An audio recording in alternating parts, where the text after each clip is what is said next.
Hello, all. This is Art Love Collective podcast, episode 5. My name is Michael Lay, and we have Tony Dean. Hey, Um, and today we are interviewing Isaac Waters. You want to say What's up? hi? What up, We're having a peoples? good time.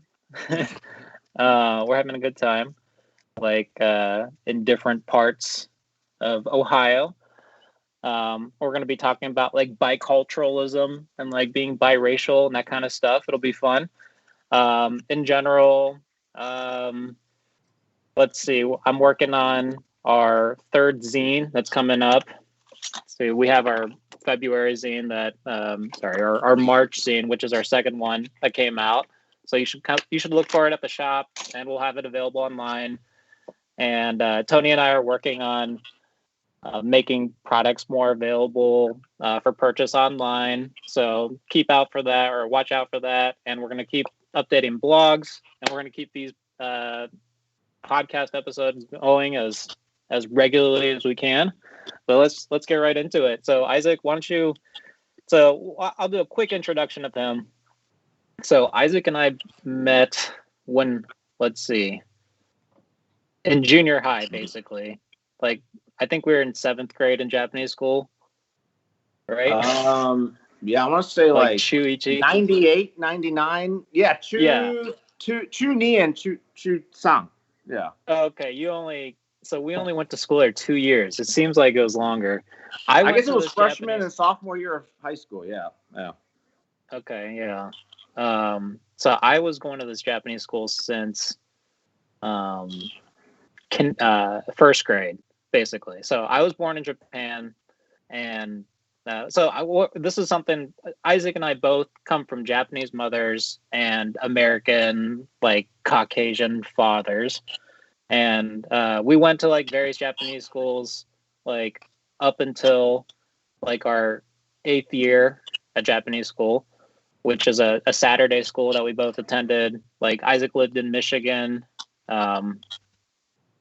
Was it just Michigan? Well, anyway, so basically we met at a school in northern Kentucky at a Saturday Japanese school, and that was what? Yeah, 98. So Northern Kentucky? Over 20 years ago. Yeah, NKU. NKU. It was and Northern Kentucky University. It's basically Cincinnati too, though. It's not. It's like What it's were almost. you I doing think in it's even. Cincinnati? I didn't think you were from there originally. Yeah. I lived in Finneytown for a while, which is like closer to downtown. But anyway, yeah. So Isaac, why don't you like fill in how you and I know one another? So basically, well, the other funny thing is both of our moms worked there, right? Did your mom work there? Oh yeah, that's right. Ever since you started going there in first grade? Yeah, I believe so. At least soon after we moved here. I'm pretty sure from that first year, she was like the principal's assistant, like secretary. But she did that the entire time? I'm pretty sure. Yeah, there might have been a little gap, but I don't think so. Like, most years I can remember, because I'd have to stay over. School would end at like 3 or whatever, 2:30 or 3, and I usually have to stay till like 5 or 6 at night, like my mom working. Yeah. And it'd be like a 45-minute drive home. So like, even when we left, it'd be like, oh gosh, on like a Saturday. Oh, out to like Lakota West or East area. Yeah, exactly. Yeah. So we moved out to Westchester in 5th or grade. Westchester. That's right. Yeah. Yes, I guess. Yeah, I was always Westchester as I knew you. And you live literally like on the river. Like, your backyard is like the Ohio River, right? Yeah, I mean, I'd show it to you guys if it wasn't nighttime, I guess. But so, like, you can see just, like, Kentucky and Indiana, river, like just going to the end of your. Yeah, right. We're right at that border area lately too, so it's like crazy high, like the water is. I had no idea going into this that we were so far south, because I had always imagined when I had talked to you over the years, Michael, that you had gone to Japanese school in Columbus. And No. Oh, really? I had never ever thought that you were. I didn't honestly think that you were originally from Cincinnati, and then Oh, I never really? would have thought that there was like a sizable Japanese population in Cincinnati to warrant a Japanese school. So basically, it's because of Toyota. It's the Toyota to the Honda here. So Honda they are in is Kentucky. in Marysville, and then all of Cincinnati business, like Northern Kentucky and like Cincinnati-ish area, they thrive off of Toyota and Toyota suppliers. That's like Isaac you work at a Toyota supplier type place, right? Right. Yeah. Yeah. So it's just like all this offshoot off Okay. of that Yeah, stuff. I never connected to. I guess that makes sense. I knew that Toyota was in Kentucky, but I never really dealt with them a ton in my past lives. So like, I never knew exactly where. So I guess it must be closer to that Cincinnati region. Yeah. So Mainly yeah, out of Lexington, though. That's like the main Toyota plant in the United States. And I went to that Japanese school before too, and that's like it was probably the largest one I've ever oh really? attended. Yeah, I mean there was like 4,000 kids there. Whoa. Jeez. To make up all the like 1 through 12 or 1st through 12th? Yeah, yeah. Okay. Man, that's just like a big school. Yeah. Yeah, because our On school that Saturdays. we went to, like in the class that we were in, probably had like 15 kids or 15 of us, something like that, right? In our grade. Yeah. Yeah. Yeah, and we then, used to have like, one class per grade, right? Yeah. Oh, yeah. In I mean, like, Lexington and in Michigan, there were like 4 or 5 classes per grade. oh, man. I never would have thought that they were that large of schools because it's still just like a weekend thing, right? Yeah, Well, Just Saturday only. Saturdays. It's one Yeah. day. So like that entire It is school like a full day. dedicated to Yeah. one day of the week.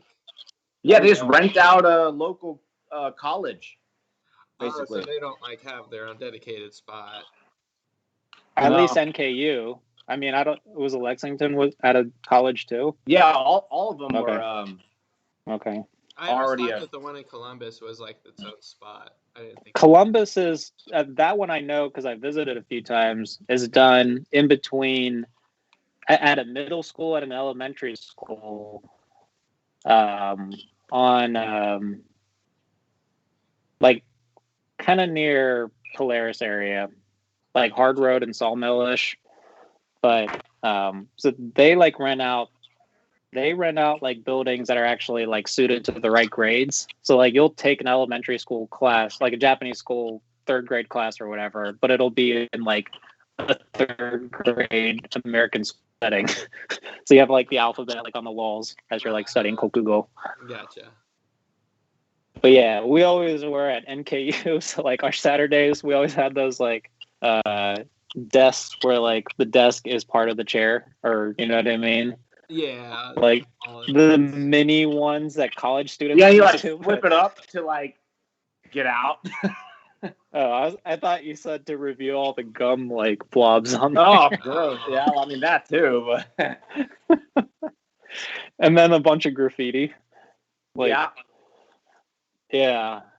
I remember, so I would have to stay over at that Japanese school so much that like my brothers and I would go around to like vending machines and looking for like dimes and quarters underneath so we could like scramble up to get a like Snickers bar. Did you succeed often on that? I did. Huh. Yeah, it was surprising. Well, if you had a whole campus to yourself, Yeah. and like your mom just was like, just come back by 5 or 6, like pre-cell phone era, of course. You know, it's just like literally I'm off the grid. But yeah, Isaac and I started hanging out around that grade, and you studied some Japanese at college, but did you do journalism? Yeah. Is that what it was? So I went to I guess, did you go to Ohio State as well, Tony? Or yeah, I went to Ohio State. Yeah, I was in the Japanese program. Okay, I went to University of Cincinnati. I did take Japanese there, and the ironic thing was the teacher there was a former teacher at the Japanese school at NKU that taught me. Oh, really? Wow. And so I didn't take it too seriously. So basically, Did you test I never out of showed some? up to class. You would have tested out of some, right? At that point. Oh yeah, I mean, I took one Japanese class, and it was the highest one that University of Cincinnati offered, and I just straight up went into that class. There's only like I don't know 7 or 8 people there. Yeah, that sounds right. No one Japanese except me, I guess. And then all I didn't do any of the homework. I didn't do any of the projects. All I did was come in and take the tests, and then I ended up averaging to a C+. But because the teacher, because my mom also, like Mike said, my mom worked at the Japanese school, but she was a math teacher, I think, or she was a teacher of like maybe one specific class. I don't remember if it was one class or grade or whatever. Yeah, a grade or just like a topic like math or science or something. But my teacher in college would call my mom and tell her, "Oh, Isaac didn't show up to class today. Oh, he didn't do any of this stuff." And I'm like, "I'm in college. Why are you calling my mom?" Like narking on she hated. Yeah, she hated her me. friend's son. Yeah, I mean, I was Hated gonna say me back then in like freshman year, and hated me freshman year of college or senior year of college. I was gonna say that sort of behaviors, quote unquote, would not be accepted at OSU's Japanese programs unless you're like in the one-on-one like lessons, which are probably different, but like they're all about like strict attendance and participation. I think the tests were a relatively low amount of the overall score. As long as you like came in every day and participated and didn't get too much docked off you would do well. But Yeah.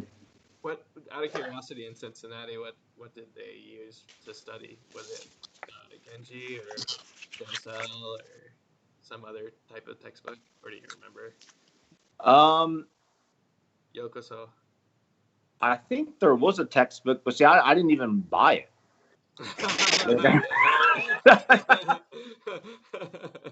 A real trooper. I just showed up and just sat there, and then. But was it? I mean, how would you rate it in difficulty compared to like just going to like one day to Japanese school? You know what I mean? Versus like a curriculum. Yeah, I mean, Japanese at UC. because you do study Japanese in Japanese school too, right? Like they expect you to speak Japanese, obviously, but like So Japanese school is English class. Yeah, there's like So 6 or 7 like Japanese subjects and stuff. History, math in Japanese, and then you got like man, I'm trying to think of all the. Well, like Kokugo would always be like there'd always be like 3 of those. Oh, the English class, like Japanese version of that, of course, yeah. Yeah, well, yeah, because we didn't. Some Japanese schools like teach English in it, but like our school, it just focused on like Japanese, like Japan, like literal. Yeah, Japan like you're going curriculum. to school one day in Japan a week. Yeah, yeah. It was like the equivalent of, because you would still cover technically all the same information, so you just have these like large reading assignments to do like in a week. Oh God, I still have like nightmares about it. Like you just going through school, like Monday through Friday to whatever your local public school is or whatever, and then on Friday night you'd like. Yeah, Friday night was not a Friday night. No, not in any way. Did you get your stuff ready for tomorrow? Yeah. Our family honor's on the line. Yeah. But it got my mom was like more strict about that than like American school, because she was a freaking teacher there and wanted me to like, perform better than other people. And it's like, well, sorry for failing you. Story of my life, Mom. Isaac, I think I've told you that. So Tony's been, and we told some of the audience, or if audience doesn't know, Tony studied Japanese, like he's talking about. but he's been to Japan too. So I kind of wanted to like gear the conversation towards like just what it's like to be different, because like Isaac and I, we were talking about this before we started recording, but we're like, no, we're never gonna be normal unless we're around a bunch of people that are like international or something like that, like people that have been if like we met a bunch of people at the airport, then we're fine, it's normal. But like in a lot of settings, it's like, oh, you don't like people that aren't bilingual or been in a foreign country. But I don't know, kind of wanted to switch gears into talking about like what that's like, or what like Isaac, like why don't you tell us like what you feel like when you go to Japan, like because you visit there pretty often, right? Like, yeah. Or when's the last time you went? Late last year. But I usually go every year to Nagoya or Tokyo, right, I guess, but mainly Nagoya. That's where I went for college. Oh, in Tokyo or Nagoya? Nagoya, yeah. It's pronounced Nagoya. Nagoya. What college was it? Nanzan. Okay, that's where my mom went. Oh yeah. Oh really? Yeah. I mean, it's evidently a relatively small world college, at least in the Nagoya area. I mean, because it's all Nagoya Daigaku or Nanzan, it seemed. At least. I mean, it's one of the top ones, right? As far as I mean, they had a sister relationship with RSU, and that was just one of the ones that I was going for. I think it's like the top 1 or 2 in that area, at least. I don't know in the entire country of Japan, but it's like the top 1 or 2 in that area. Looking back on it, I mean, it was a beautiful campus. Pretty prestigious, yeah. I mean, for sure. I mean, it was a little bit dated in terms of technology, but I feel like that was kind of like one of the things that was. I actually wrote a paper on it back in college. That was one of my culture shocks of going to Japan, was that there were a lot of things that weren't as advanced and high tech as I was expecting them all to be. Hospitals. Yeah. Hospitals are the number one stuff. Like, one of the things that stood out to me was like we'd go into these college like what do you call them, like a seminar room where you'd like seat a lot of people, and like it'd be like or I guess more of like a multimedia room where they were supposed to be like probably at one point really like state of the art like desks where each desk had a built-in like cassette tape player and other sorts of like really ancient looking knobs and electronics. It was just like none of it was usable anymore. It was all like old plugs and stuff like that. But it was just one of those. And they just left it all there? Yeah, you still used the like tables, but yeah, they left that all there. And it was like the college didn't have Wi-Fi. Like if you wanted to get on the internet, you had to go to the computer lab and find a computer and like log in and all that stuff. It was just like one of those things where you would like me going in like because I went in 2009. It's a long time ago. Yeah. Yeah. 10-ish.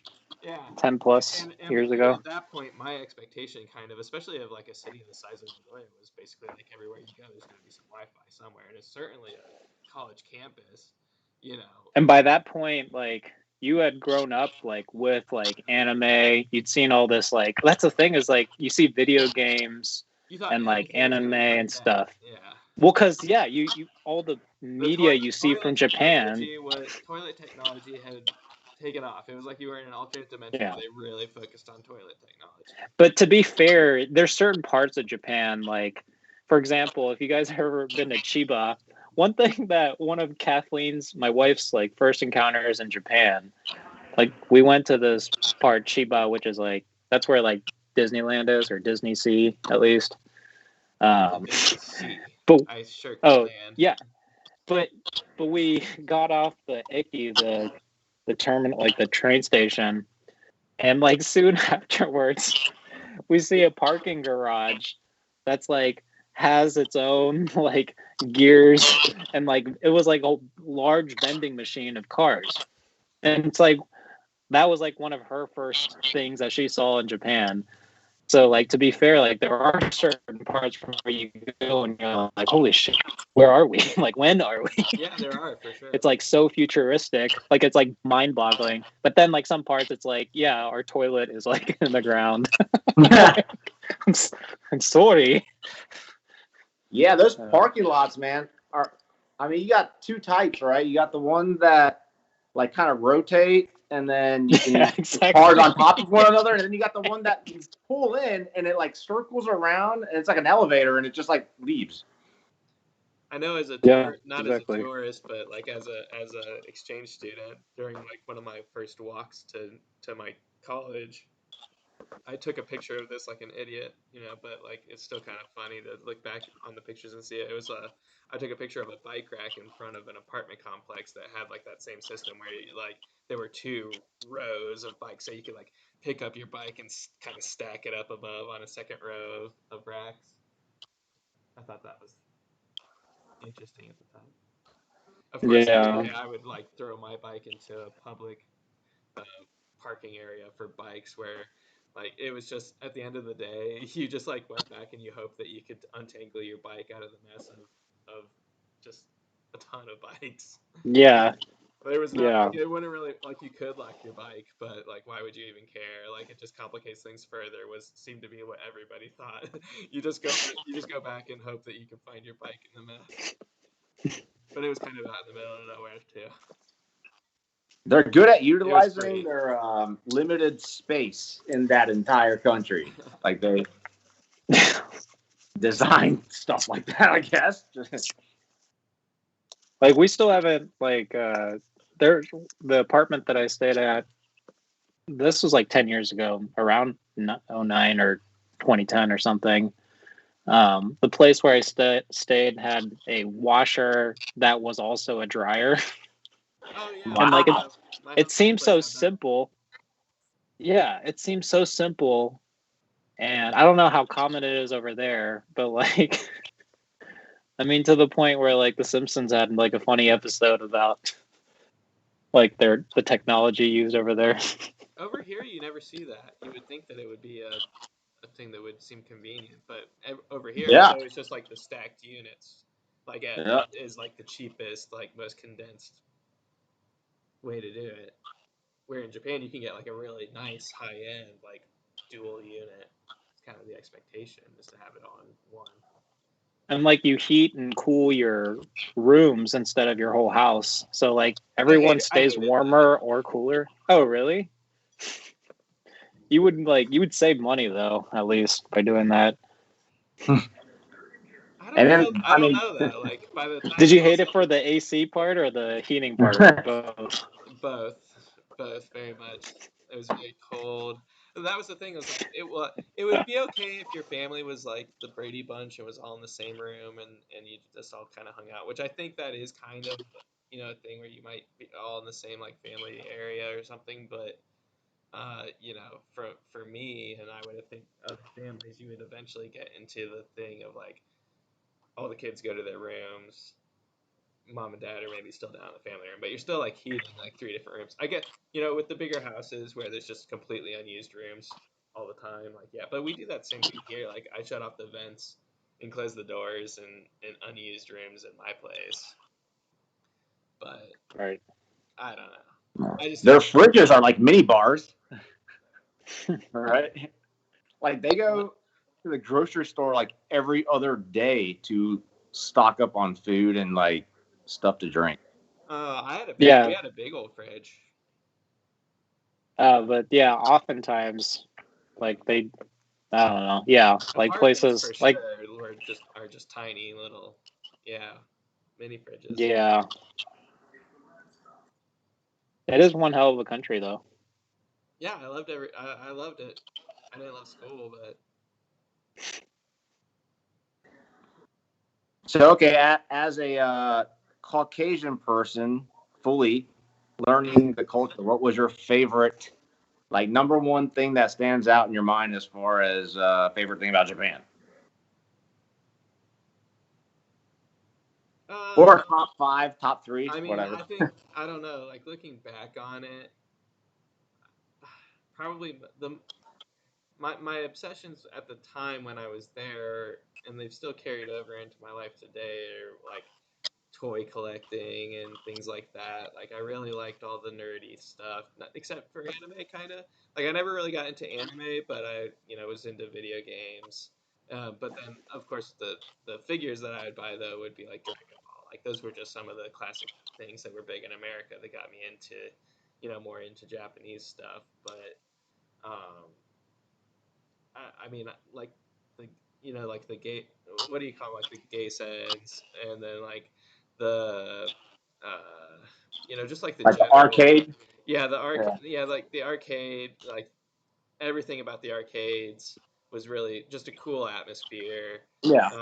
I don't know why, but like the going up to like the top level of a 5-story arcade to where like it's just like a bunch of middle-aged men smoking cigarettes and playing Pokemon. Like Yep. you can't do that like anywhere else in the world. No, And you it's just kind of way walk. accepted over there. Yeah, I mean it's just like you guys are next level over here. Like how do we compete with this? That's like normal over there. Yeah, I really miss that kind of being able to walk into that atmosphere. And I guess, and that's kind of, I guess, as you say, like a full Caucasian, like, wandering into an environment like that where you kind of get like, those 20, middle-aged Japanese Pokemon players like all turning, being like, "What the hell are you doing here? Like, elevator's that way, son." And there's like Cool too. 1,000 claw machines, But and like but I also 50-year-old dudes are playing it. but I do have no doubt whatsoever that if I had brought a deck of Pokemon cards and like went up to somebody, not like anybody and had great success, but if I just kind of like hung around and like subtly made it known that I did speak Japanese and I understood what was going on, and then like whipped out a deck of cards, I bet you somebody would play a game with you. I mean, Oh yeah. Oh yeah, I for don't sure. have any doubt of that. And it could be like a 12-year-old kid or like a 62-year-old man. I mean, and anywhere in between. Yeah. For equalizers. So Yeah. it's like that, and then like your standard things, like being able to eat Japanese food for relatively cheap, being in the area and stuff like that, and just getting exposed to a lot of that. I really enjoyed most of the culinary stuff. Like even if it wasn't like Japanese food, just how the Japanese took some of the other. So like going to a Japanese Italian place, or going to a Japanese pizza place, or going to a Japanese Mexican place, they weren't as good as American. But like even Japanese Chinese restaurants, I kind of prefer Oh, they're great. Chinese restaurants, but like it's still like a completely different thing. So like it wasn't just like, Yeah. oh, I love conveyor sushi because I do love conveyor belt sushi, but beyond that, it was just like every place you went, even if it was an American place, like there was a great like American like 70s style diner in like the nerdy district of Nagoya, and I went there all the time because it was just like they nailed it. Oh yeah. Just Yeah. attention to detail, like it was like you walked into the set of like a Back to the Future movie or something. And it was like the only place that I ever found at a restaurant where you could order like a Dr. Pepper or a root beer at the time. They were really rare. So it was nice. It's very rare in Japan that I've been like, this tastes like shit. I've probably maybe said that like twice my entire life. And if you did say that, it'd just be like, this doesn't taste great. Yeah. Yeah. It's because It's they come not out like with like random weird flavors, and then that. It's like those Kit Kats. They come out with some random like cough drop flavor and like wasabi Pretty nasty flavor. candy, yeah. yeah. Other than that, yeah, everything is the best tasting stuff ever. Really, I mean, It is pricey living over there. I'm always kind of shocked. I mean, I'm sure that the salaries are relatively high comparatively too, and then you know it, I think being born and raised in Japan with a family in Japan obviously has advantages, to being able to have already been coping for generations in the country. Where, like, from I was also there when I was a college student, so that was the time where no matter who you are, finances are tight. So it was kind of strange, but even then, it was just kind of like so easy to go on an adventure and overspend. I didn't worry about it too much at the time. And there's a vending machine on every corner. I spent a lot of money on vending machines. You're telling me that I can get Jell-O in a can from a vending machine? Soup, hot and cold, whatever you want, and it's like lit up like a freaking like Las Vegas, right? It's like a casino, like the way they light that vending machine up. If I'm only going over for like a week or two, I go through so many of the crushed ice things, the coolishes. You know what I mean? Oh man, at the convenience stores, like the little packets of ice cream that you can just like crush up and suck out of a pouch. Oh. Back like, when I was in in, like Shakuan, I think it's just the basically $1, and you're gonna be able to shoot a bunch of ice cream in your mouth. what's so weird about, speaking of vending machines, is like up until like 10 years ago, like teenagers would just like go to the vending machines and get cigarettes and beer and like just get drunk, like because like there was no ID. It was just like yeah. I remember I would just like could possibly reach this high, Michael. Yeah. I think of like the smallest, like shortest Japanese man being very angry, not being able to reach the slot. The button. I just want the chew high. Can I get the chew high? Even when I was there in 2009, though, they had already transitioned over to where you could still, like, there were still cigarette vending machines everywhere, obviously, but you had to, you know, ID it. Yeah, you had to. They had a little packet of like sign up information beside the vending machine, and you had to put in all your information and put in for like a little card that you would then scan. Yeah, the Tasco or something. Something like that. Yeah. But if you go to the store, like you don't need it. Which is the other weird thing, is because there's a person there that should be carding you, but they're just like, here you go. And you don't have one of those cards? Okay, just hit no on this screen, and then they just sell it to you. Oh, really? But I mean, I guess underage drinking, like or contributing to minors just isn't a big deal in Japan. Big deal over there. Huh? Yeah. They're like, just drink on the train.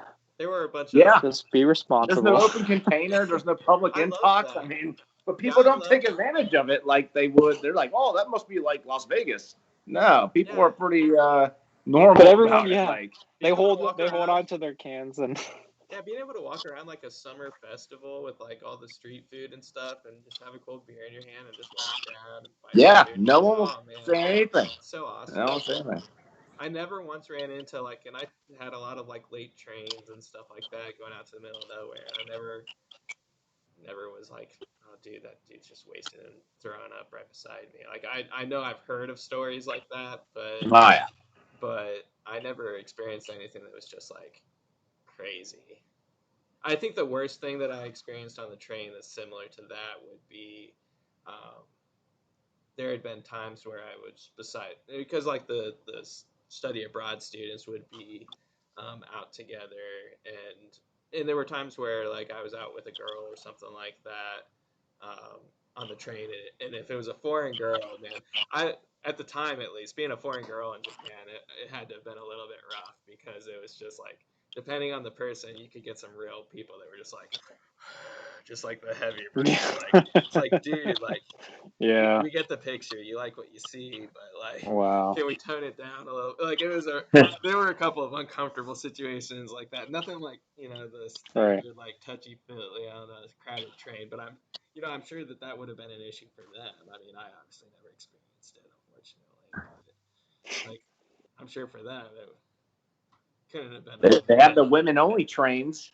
Yeah, I mean, some of them probably waited. I mean, but that's still, at least in Nagoya, and I imagine Tokyo even, it was only around the main loop. There weren't women. Definitely only in the bigger cities, yeah. Yeah, to get. It's only a certain time frame too. Yeah, it was only for a couple during the rush or whatever. But, yeah.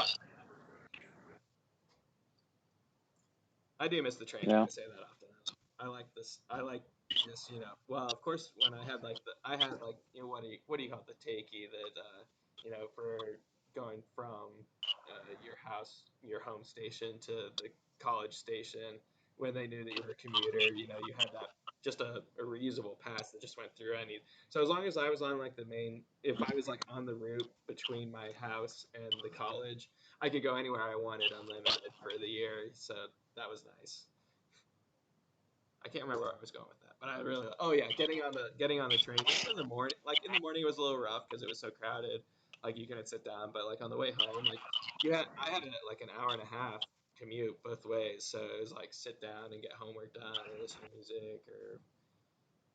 Wow. One of the things that was crazy that even at the time being there, which looking back on it doesn't seem all that crazy, was the being able to pick up Japanese television on your cell phone whilst in Japan from the airwaves. Like Oh yeah. that's something that never made it to the States ever, and I was just amazed. Oh, I Like, didn't know that. yeah, it was like ancient technology really for the time in Japan. And I don't think Well, they they had really. video I don't call know if they there. still do it or not, but like when I was there, it Yeah, was they crazy. do. You could watch the news in the morning. It was on your. And it was They had nice kind like of video Wi-Fi. I mean, call I didn't have on. anything crazy. Right. They just like adopt like certain things like the MDs. You remember those, Isaac? Did you ever buy those MD mini player? disc, or Yeah. was it? It was like that was short-lived here. yeah, but it like thrived for a I never while in had Japan. one. Yeah. I think. Or it was Now only it's definitely through more popular Yomiuri. out there for some reason. Yeah. Yeah. You can watch TV in your car too, like their Right. navigation system. Yeah. That plays like they don't. I Well, don't by know. default, it's only on the stops though. Like Just it in tries the to. Yeah. but it plays the audio when you're driving. Yeah. Yeah, well, and everybody gets it hot-wired anyways to play at all times. I know my whole family, every TV that they had in every car that they owned was wired to be able to play while you were driving. Yeah. I mean, it's funny because like over here, Best Buy is like, hey, do you want us to install it the correct way so you can watch it all the time? But in Japan, it's like, no, we will never do that. Like, so strict. Yeah. Oh, where in Nagoya did you live, or what train station did you So I was, take? well, it was weird. I was like in between, cities kind of blend together, it seems to me over there, but I technically excuse me, my address was in Ichinomiya. Uh, wait, Ichinomiya. Oh yeah. Wait, never mind. Yeah. So I lived in Ichinomiya. It was kind of close to like the biggest city that. It wasn't really the reason I stumbled was because the place that I lived was like kind of out in the country, so it wasn't anywhere near the bigger city section of Ichinomiya. So I never really felt like I lived in the city. But the closest like big city on the line was Inuyama. So you could take the Inuyama Sen out of Nagoya clear to there, and I was on Hoteeki. Um, but yeah, I would travel it in and then transfer over to the subway and go through the subway every morning, every night. What color subway was that? Do you remember? Which subway? Oh, I don't know You the know how name. it's like color coded? Yeah, well, once it's not the Sakura Center. There was I can't remember. Yeah, I can't remember which one. It was like cut right through the middle though. Because I used to. Well, when I visit my grandpa, it's the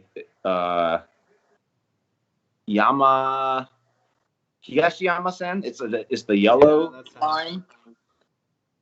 And my grandpa lives at one of the, like, how there's obviously two stations at the very end, left and right, like Yeah. and he lived on one of those. So it was just hilarious, like people getting drunk on the weekends. I would get off and there's always vomit. There's always people Oh. passed out because they would get on the train, fall asleep, and then take it all the way to the end of the train, and then they have to go and turn around and hop on and get back to go the other way. Yeah, you got it. Yeah, the subway's But kind of weird like that. luckily for me, that was the end of the that was where I need to get off. So I'd always just be like, oh, okay, that's cool. Yeah, I mean, I was over on the west side, so I had to come in from the country. I was on the west side, so I had to travel clear over to the east side of the city to get to where all the colleges are. So I went through the whole thing, but I always had to pass through Osu, and Osu is where my real love was with all the arcades and games and things like that. So that was right on the way to and from school. So I would basically get off at there once a day, just like walk around. And it was crazy. Like I can't think of another place.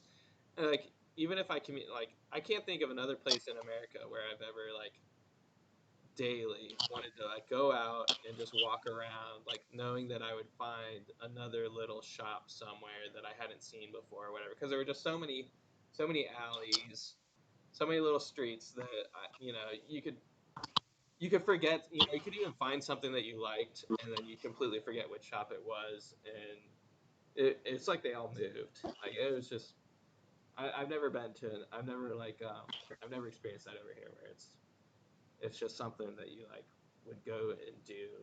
It's like going like I wasn't even going shopping, but just to like look around or get some food or something. I don't know. It's just weird. It was a completely different experience. Yeah.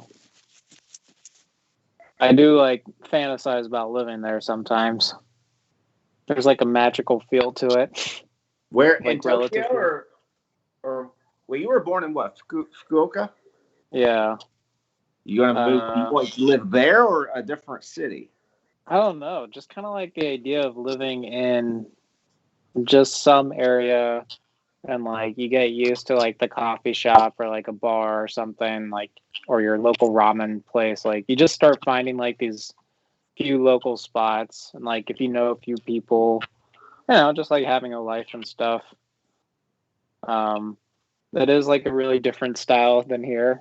Like you can really like oftentimes just get by a lot more easily without driving over there. Like you just like hop on trains, like especially like Tokyo area. Like I like visiting there, like hanging out there on the weekends. It could be really fun. Local places aren't the best. Going through all the hoops to get a car.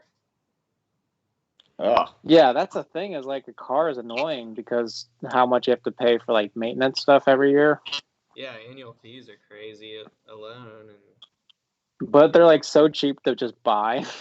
I'm and sure then they're like, you oh, would it's just need cheap so to much buy. paper. Like think about even for you, I'm sure you would. I don't know if you ever got like a cell phone in Japan, but it took paperwork. Oh yeah, yeah. I know, right? I think I already had to have my like alien identification card and stuff like that. Like there was a whole bunch of stuff that like proved residency in Japan and stuff before I could really get a phone. I mean, just swapping out a SIM card, like a rental thing for a week or whatever when you travel on business, like that's no big deal. But having like a long-term monthly plan cell phone was a whole song and dance. Right. Bank account was hard. Well, one thing, like even just like talking about this stuff, I'm kind of like with Art Love Collective, I like the idea of us like maybe developing like some classes. Like we've been like coming up with like storylines and like methods of like teaching like Japanese language. But I feel like really a lot of learning about a different culture is done through storytelling and like even just like conversations can be stories. So I think this is like a good start to just like start to explore like these online forms, like these video forms of learning and like talking about Japanese culture and stuff. Well, so for you, Isaac, going through all that Japanese school that you did, the 1 day a week or whatever, and being pressured into that, and then studying a little bit in college, but evidently not being like wholeheartedly Yeah. pursuing that. How does your Japanese hold up today? Like, is it all just like with family? Oh, you said you work for a Japanese company, so I'm sure there's plenty of opportunities for you there to use it. Yeah. Yeah, I do use it at work, basically every day. But for the most part, it's always just been, and I don't know if it's same for Michael, but I always talk to my mom in Japanese and my dad in English.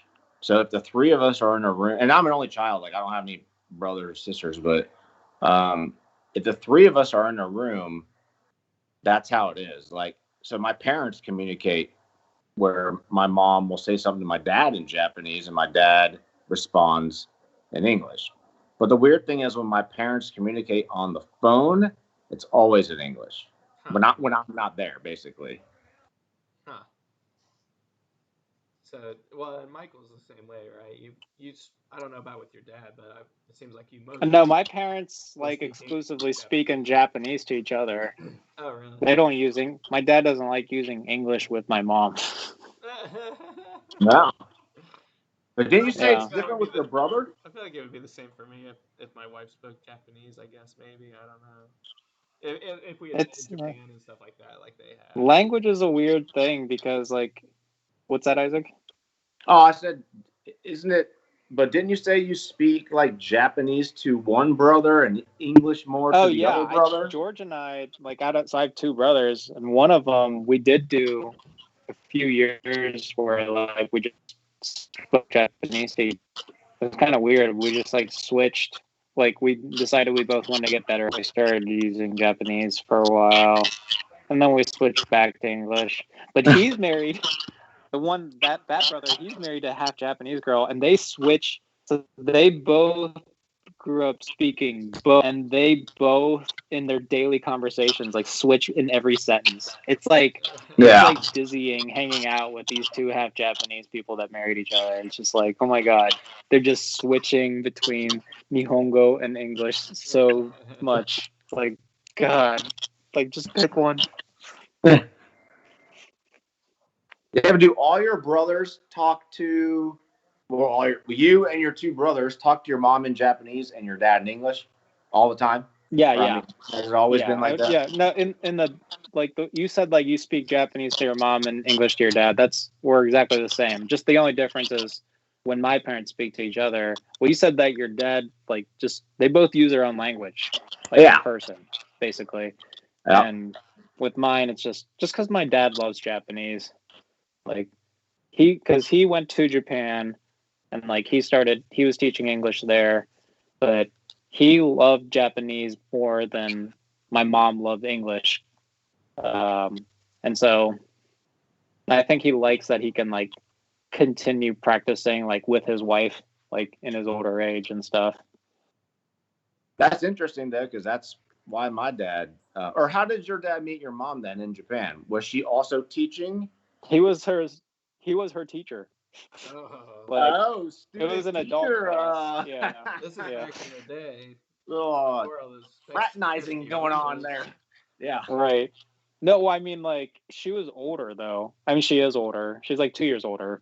So he was, like, probably, like, 24, 25, and then she was, like, 27 or something like that. It was, like, one of those kinds of things. Like, it was just, like, an adult class.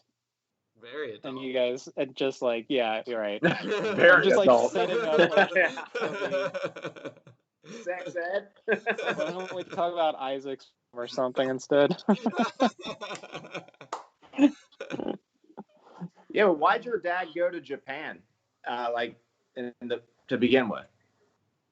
So with he actually, what's kind of funny is he always liked languages. Like he learned German, like Latin and Spanish, like in high school, and then he studied Chinese at college, and he finished in 3 years, and then right after he graduated Wittenberg in 3 years, he heard about some opportunity to go to Osaka for 6 months, and he literally knew like 3 weeks before he went or something that he was gonna go, and so he like picked up like some like learned Japanese with one book and like studied it in a few weeks after doing 3 years in Chinese. Which, if you guys know anything about Chinese and Japanese, like or like the difference, it doesn't really help with speaking because they just sound so different. But yeah, just the reading part, right? Yeah. But my dad like excelled in kanji because of it. Yeah. So I mean, he kind of did it like the classic way. Yeah, and my dad he just was good at picking up language for some reason. Even though like my grandparents like they just spoke English, like that's it. Like they've just never even considered another language or anything. It's just weird how my dad's like brain like somehow is just like, no, I gotta learn all these languages. Like he speaks so many. Does he keep up What with the Chinese and stuff? Is he pretty good still? Yeah. It's funny because he, in a sense, he'll just read these like old books. Like that's the thing about my dad. He always has books, but he'll just like read these like old like Chinese books that are like hundreds of years old or something, like just for fun. Like old books about Journey to the West. Yeah. We get What about- but he doesn't really have anyone to like communicate with in that language, right? Or does he Well, I know mean, of my the mom. Chinese people? Oh, with the Chinese, yeah. Or He's yeah, well, besides he's your not mom, really that's social. Japanese. It's funny because he speaks all these languages, but he's not that social. So now he does with the Japanese. He's retired with his interpreting, but he does once a week where he teaches like these three guys that are like his age, like 60s, 70s, and they all Zoom in, like Zoom or Skype in from different parts of Japan, and he does an English lesson with them once a week. So that's kind of his extent. So he's stayed connected with the Japanese part more than anything else. Yeah, I don't know. Like I kind of like always wonder if I like wasn't born in Japanese, if I'd be interested in it. Right. Because sometimes my I feel dad like also taught Japanese or taught English in Japan. taught English in Japan. Yeah. And but he went over there as a foreign exchange student, and that was his part-time gig basically. And my mom just so happened to be like obsessed with English and was teaching English to Japanese people at that same little place. And that's how my parents met. Okay. Nice. So they weren't in the same class.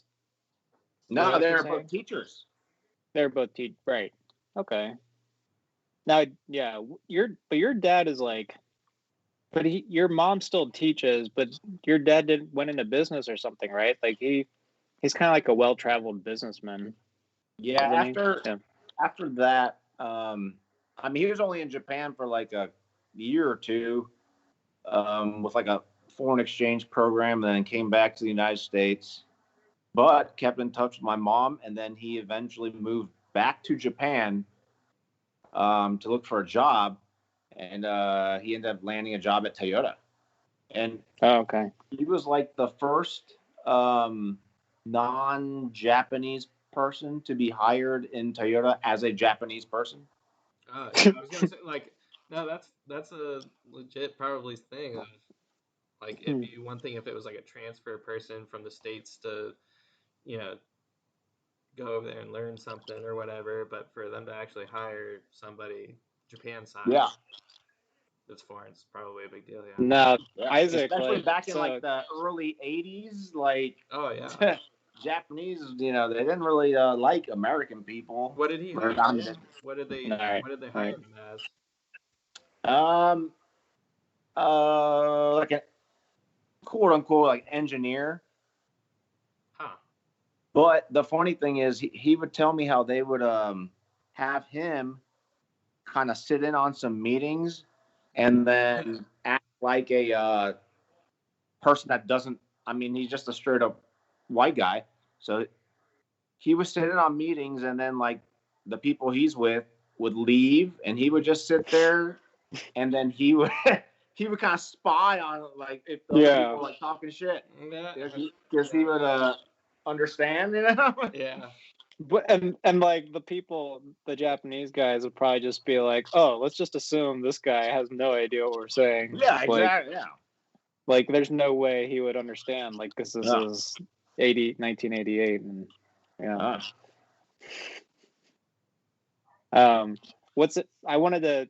So Isaac, like, you ever think about kind of like the balls basically it would take to be like a guy that grew up in Ohio? Did your dad grow up in Ohio? Or Yeah, he was born and raised in Toledo. Toledo. Yeah. So like just some guy, some white guy in Ohio that just like had the balls to like go to Japan like in their 20s or whatever. Like, and That's that's I crazy. mean that's what Tony is. Like I think about it and I I'm didn't like move over I don't looking know. for a job. I feel like that would be a big thing of like, oh, I'll just go Well, there no, and I find don't know. a You job. still went you went as a what's it called? Like an overseas exchange student, but still like Yeah, that's that's pretty still like handbaldy of a way to do gutsy. it. But, yeah, I mean, Yeah. it's just, I think, being in an established program like that's, one thing, but going over and just being like, I'm going to find a job. One of the trailblazers like that allowed you to like have a Japanese program later, basically like a better one. Yeah. That's Yeah. crazy to me, though. I mean, I admire my dad for doing that, especially like in that day and age. Like, He didn't I speak wouldn't want to Japanese? do it now, but like Right. 30, 40 years ago, hell no, I wouldn't want to do that. He didn't speak Yeah. Japanese before he went? No. Oh, He, that's crazy. well, Yeah, that's um, crazy. as a I foreign don't know. How exchange would you student, do he that? learned it. So yeah, just quick learner to be able But to. just like Michael's dad, I mean, I guess he just, but my dad's more like specifically, I guess, was into Japan, their culture and all that, and not necessarily into like other languages. But I mean, he picked it up quick, and his kanji is like way better than mine. So I mean, Yeah, I don't it's know how weird. that's Like as Yeah. we go through our lives, in circumstances we're different. And I mean, I could have seen myself staying there with a different set of circumstances. Like if I hadn't had like a bad experience in school, or if I hadn't, uh, been or like had a girlfriend in the States or whatever that you would want to get back to, like that sort of thing. To where if you would have, you usually could have stayed and found something. I mean, I wasn't doing badly over there. I mean, I was relatively high placing and speaking and stuff like that, but I was struggling a lot Well, with one thing kanji. that's nice about Japan, the one thing that you discover in Japan as an English speaker is like if you look hard enough, like you'll find like tutoring jobs, like one way or another. Yeah, That's kind of what I discovered is like after being there for a while, they're just like I did um Eon, like the English classes, yeah. Aeon or Eon. I did like a Aeon, 6 month. something like that. Yeah, I did like a 6 month thing where I did like once a week. I remember I got 3,500 yen per hour, which was like more than I'd ever gotten ever at that point, to do like an hour and a half class. So I got like 5,000 yen, like $50 or something. And then they paid for like my train and stuff all the way there. It was Wednesday Yeah. nights. And I was teaching English like during the day, like at school. And I was getting like 30 grand or something that year. 25, maybe something like 25, 30. It was like just barely enough to just Yeah. basically like just sustain in the apartment that I was given. But Like, here now you as an go, adult with sustenance. the experience that you have, you'd probably be able to find something pretty passable, you would think. Yeah, that's the thing is like it's like I felt like if I kept looking, you just find more and more English classes because I mean, really in Japan, like if you're gonna make it, it's just like, well, first of all, I need to study English. Like that's part of like every drama. Yeah. It's like, what do I need to do? First of all. The ability to travel overseas, and they equate that to English speaking, yeah. It's like business 101 equals English 101. Although I believe that Chinese is valued almost as much as English. That seemed to be In the part Japan? that seemed to be the vibe I was No. getting at TS though.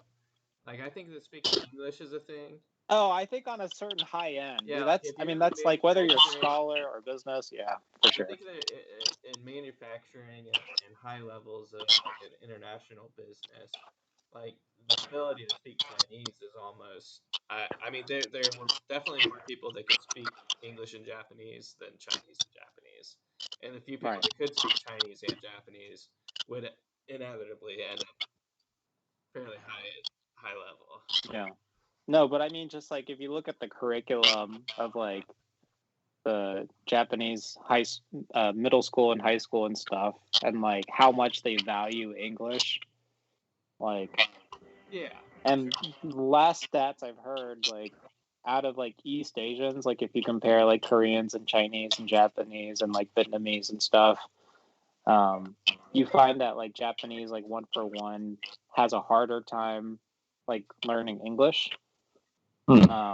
And I have like theories on that, and it's probably because like I've read theories and stuff. But like we're an island, so like islanders tend to like stay insulated. Like you make your own culture, and then you just like keep feeding that culture into itself. Like Japan has like great movies and like shows and music and like food, so like you could just like your own stuff and like not really be engaged with anything else.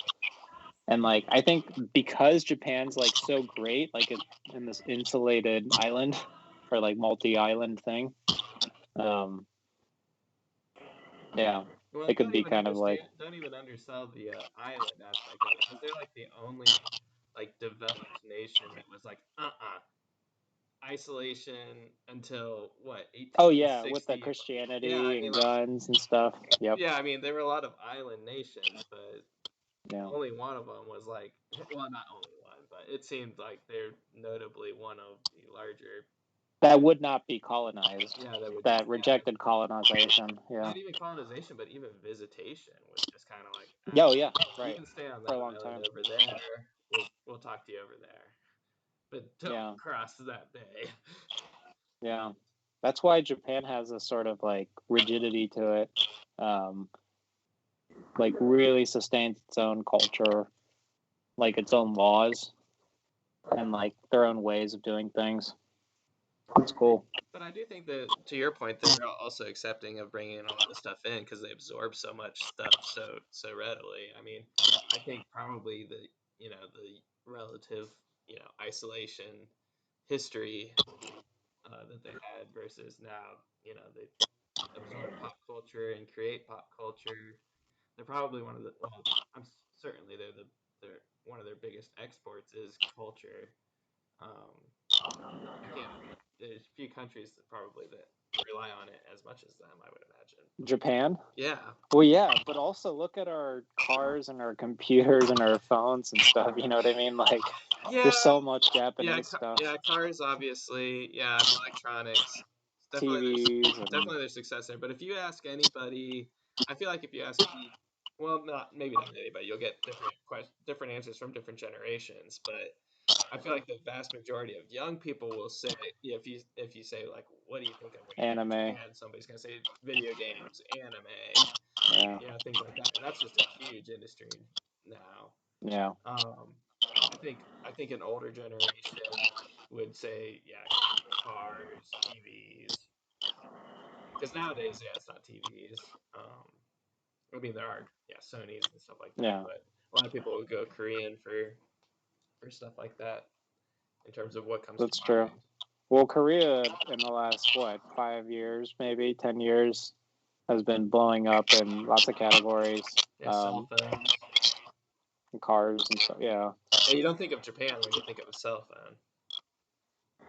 I guess, but I mean, like, there's just like enough like electronic products. But yeah, you're right. That's right now. Like, I guess like the lion's share right now would be like media and that kind of thing. Yeah. I mean, even growing up, like before anime kind of like came into exploded into a thing when I was like in middle school.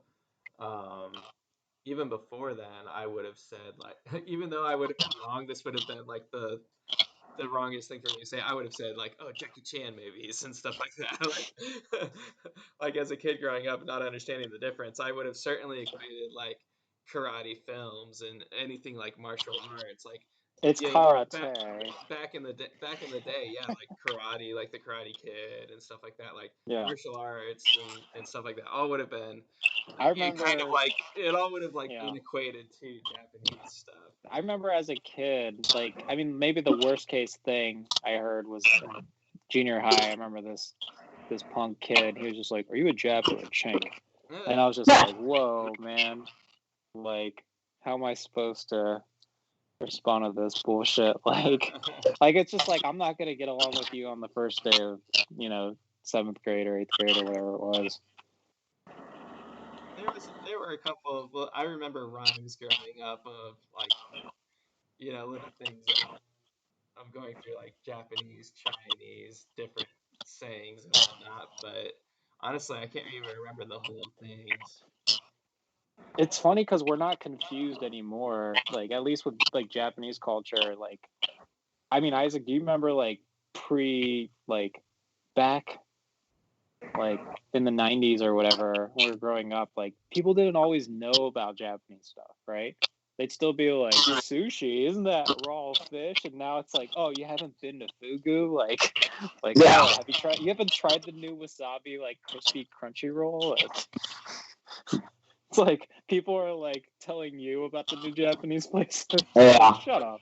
Oh, I obsessed about it growing up because, growing up in Midwestern Ohio, there were no places that I could go and eat sushi. I had only heard or read about it. And then like I would hear about it from like my relatives that live in quote the big city. Right. Because I had like an uncle that like lived in the Detroit area and they had a lot of Asian restaurants and stuff like that where he could find some decent sushi. So I had him take me out at one point to have my first sushi experience. I remember that. But yeah, growing up in Ohio, I never had any of that. I was probably like 16, something like that, when I finally had sushi. But those local places in Japan, man, there's like restaurants out there where there's only like 10 spots to sit and people wait like 2 or 3 hours to eat. And then there's signs there where like it's like you can't be on your phone when you're eating to hurry up and like the process. That sounds nice. Yeah. But my uncle was telling me he lives out in Nagano, like where they had the Olympics a while ago. But he said the best ramen he ever had was out there, where it was like this tiny restaurant where there's only always is 5 people can only sit there, and people would wait like freaking 2-3 hours. And he said that was the best sushi, or not the best ramen, but you couldn't talk. No talking. No, you just had to sit there, eat, pay. I believe get it. the hell out of there. But he was like, that was the best ramen I've ever had in my life. I'm like, man, I want to go there, but then they don't exist anymore. But it's like those types of places are probably the. Have you guys ever gotten a old school Japan? I don't think I could eat those now, but like, have you guys ever gotten a ramen set with a bowl of rice and a side of gyoza? Like, ultimate. That's like what, cheeseburger, fries, and a drink, right? I definitely have the side of gyoza. I mean, that's on everything. I think I normally skip on a bowl of rice whenever I have the possibility of skipping. But is the rice white rice or the chahan, like the fried rice? It's gotta be white. Yeah, for sure.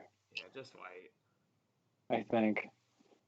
Isaac's like, I don't know. I like the chahan option. Oh, no, I like the chahan better, but I just don't think that they would. Most ramen places don't have a chahan option. Although I think they would. Chinese a lot of places do, yeah. A lot of Chinese places would have ramen, so you would be able to like order both. But I guess I never look at the rice options at a ramen place. Maybe I never paid attention. Maybe they all do have fried rice. I think so. Either way, I would load it with soy sauce. Yeah. What? Sounds delicious. Delicious. What flavor ramen? Do you get the miso or the salt or soy sauce or like the tonkotsu? Like the I don't know. They're all pretty good. Like, I always forget which one's which. I'm just like, I don't know. They all sound fine. Just give me that every Japanese restaurant with everything. It's like I don't get what.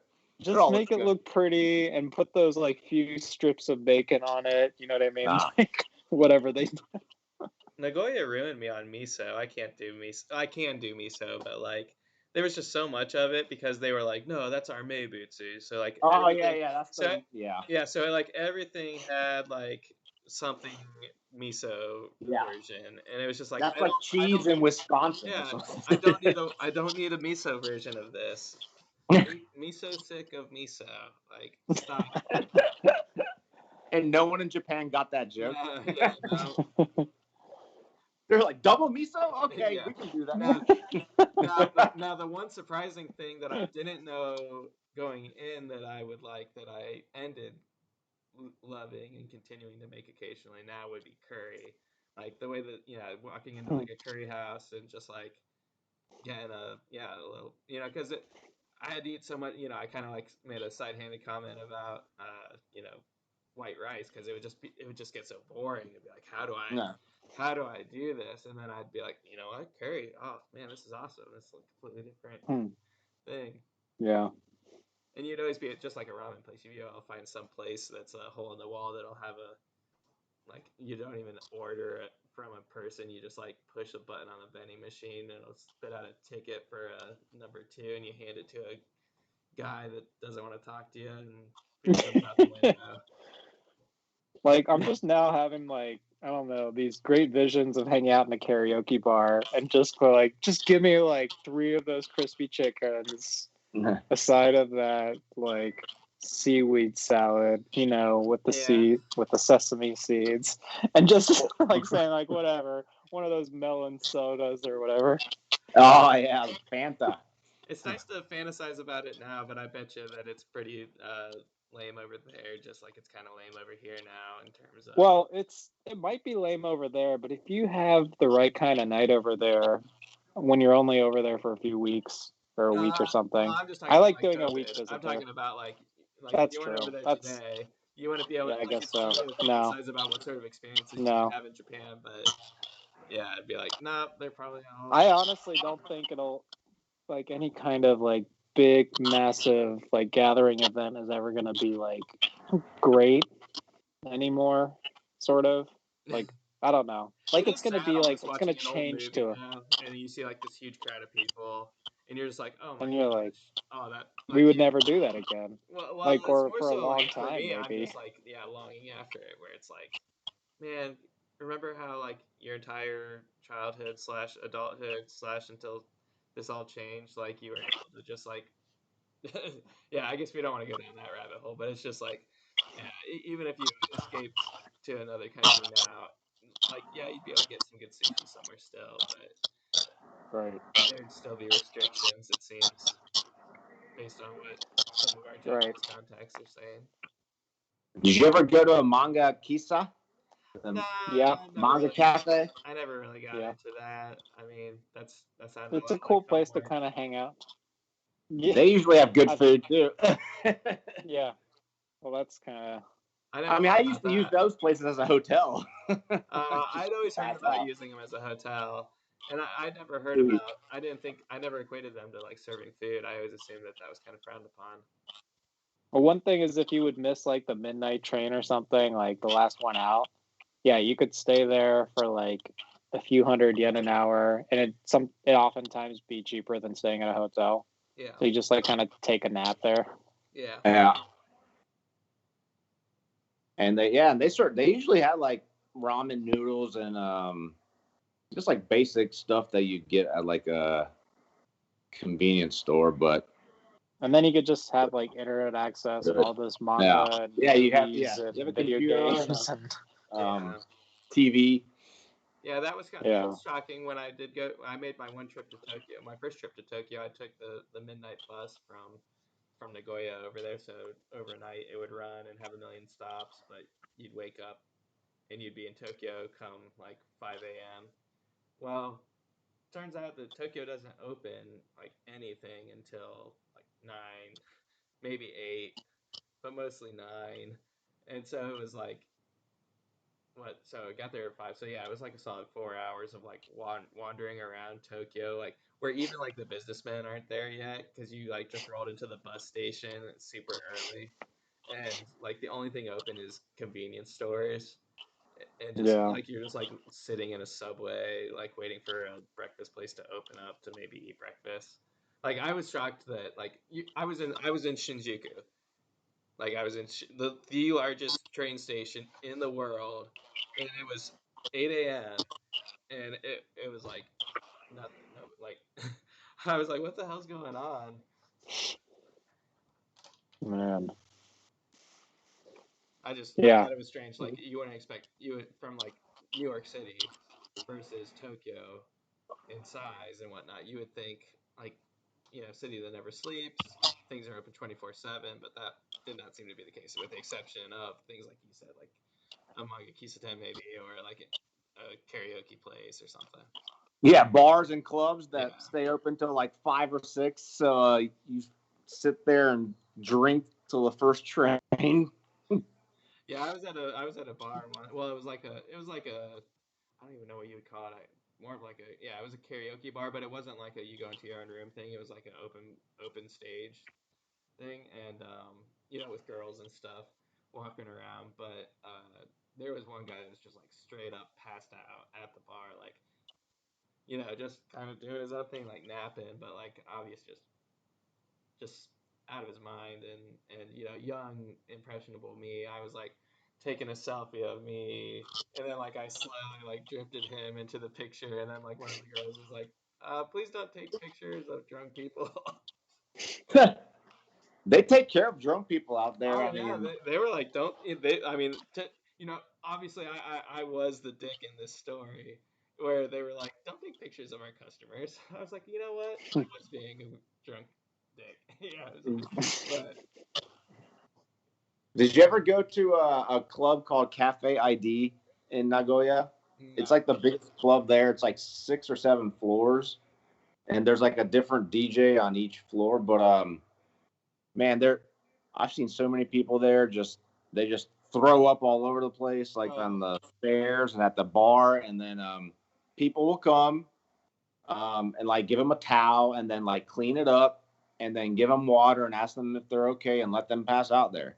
Wow. Like if that was the States, like you just immediately get your ass kicked out there and be like, all right, my shit, get out of here. yeah, like I'll throw you out the 6-story somehow window. get home. Don't think I won't, bitch. Yeah, I mean it's just different how they treat Drunks. if you're like shit faced and you can't walk, they like take care of you like it's your mom.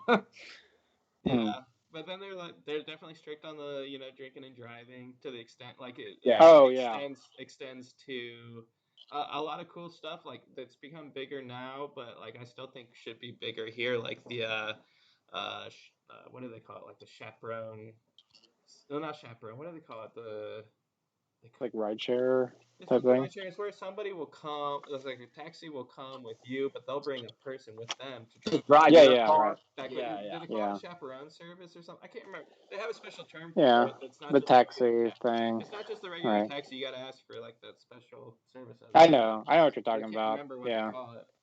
But yeah, I thought that was an amazing thing that which should be bigger here, because a lot of people still won't use like Uber or whatever, because they'll be like, "What about my car?" Because drunk I wonder use why they don't do that here.